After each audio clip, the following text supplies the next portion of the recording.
Good morning, Tortures. So the final question, the mock. Thank God we're finished. We'll be back to our mock papers then.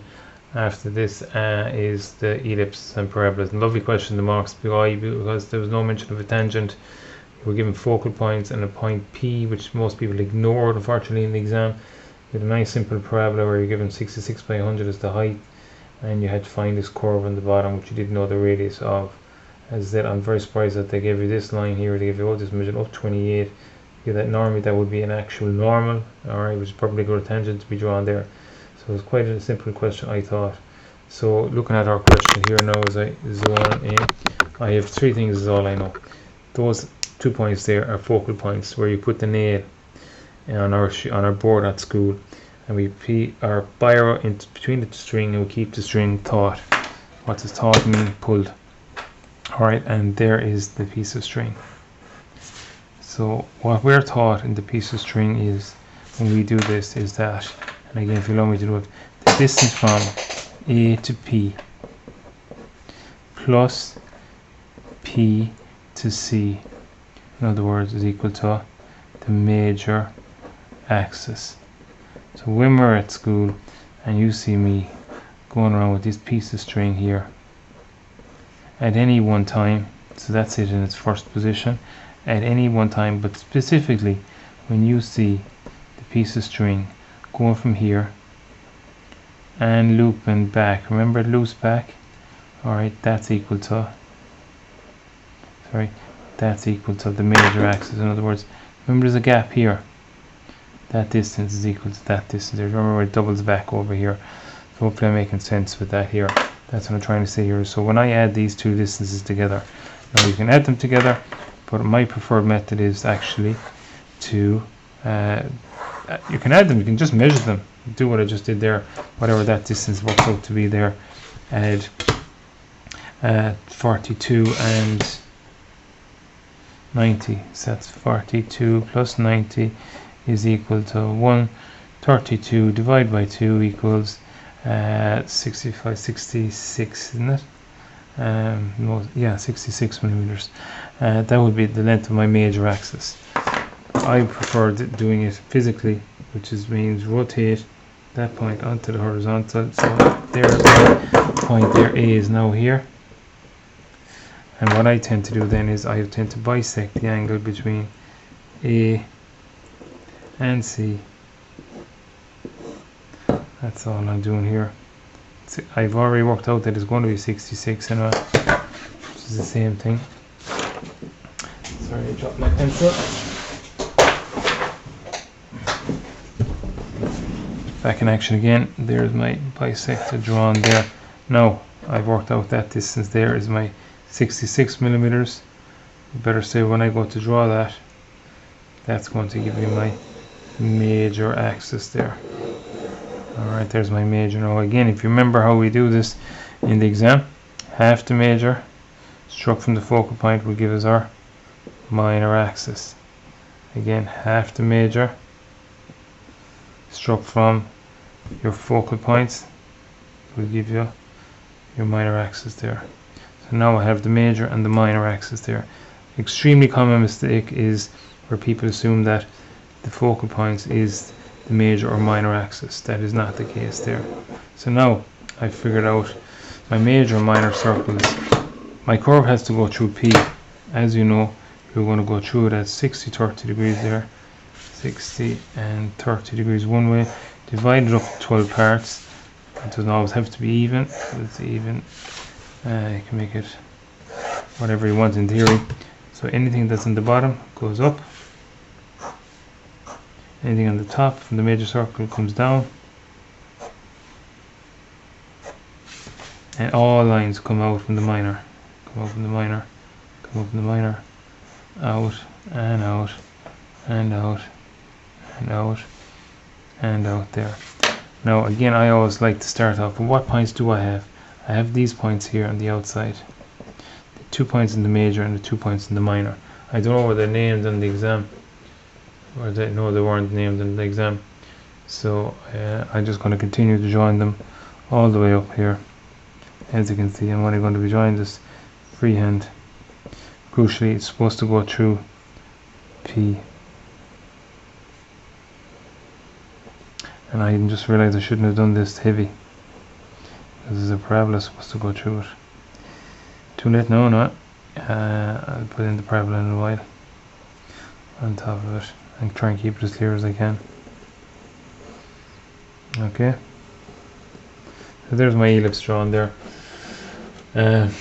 Really quickly, so again, as you can see, I should have done my parabola and just do the parabola now, which is 66 by 100. So I'm going to have to find the vertex B up 66 millimeters.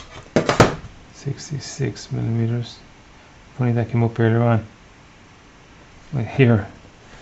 So I wonder, that's hardly a coincidence, but I don't see how they would have given you that. They didn't mention in the questions. I would never have assumed that. So again, if I want to draw my ellipse or my parabola here, I'm going to, I'm trying to use blue to show that it's different and try and do it within that side there. So as you know, I only ever do 1/2 first, so I usually try, this is 66, so half of 66 is 33.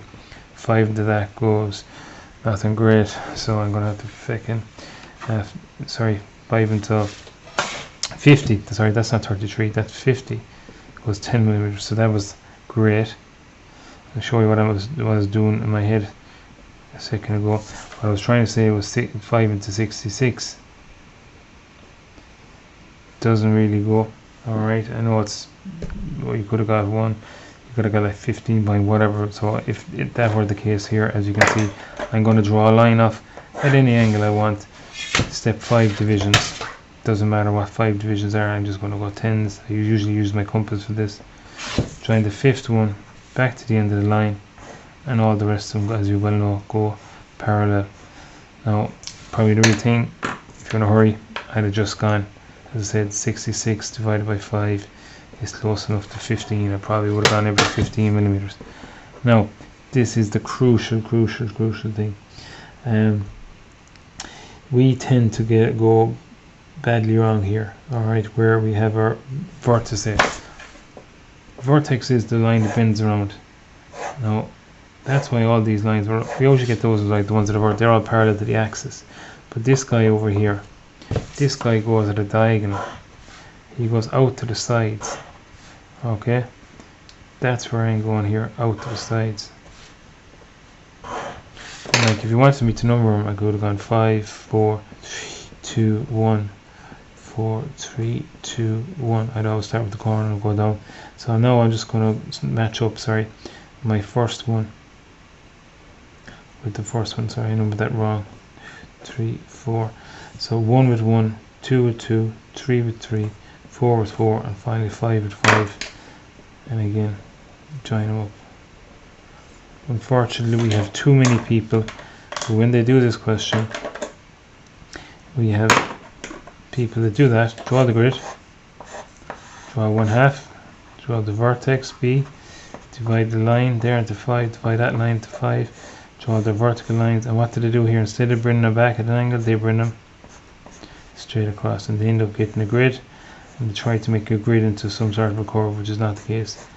As I said, it goes at an angle back to the vertex, okay, and you flip it over to the other side then, alright, onto the other side then, flipping it over to get the same points on the other side. As I said, it's just a matter of using your compass really quickly onto the other side.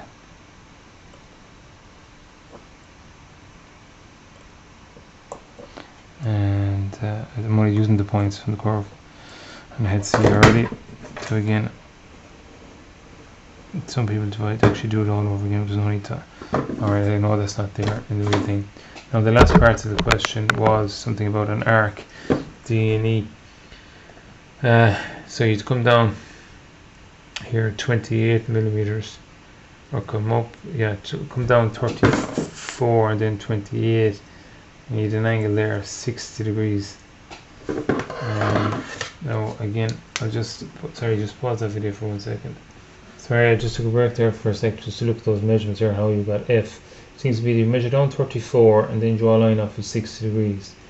So I just measured down 34 there, and I got this point there, and now I draw a line at 60 degrees As I said, I would, if I was given that question in the real exam, I'd surely have gone something about a tangent instead. But this is what they have. And then it says come down another 28 millimeters. So that line there is drawn at 6 degrees, yes.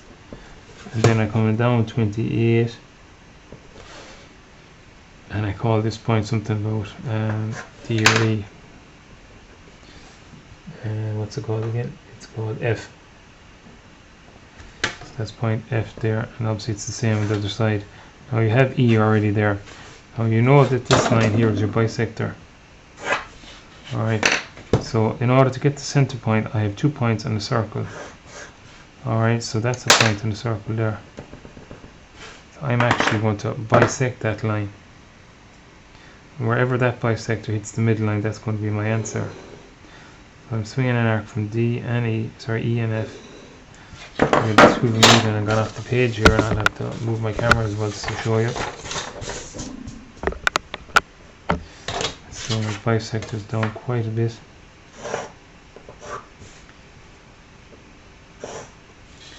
As you can see, there's my bisector way up down here on the page. It just about fits on the desk. I place my compass at that point where the two of them meet. Of course, my sheet is moving because I don't have to fix that. I'll try and do it back to where it was. There should be back to where it was, or close to where it was.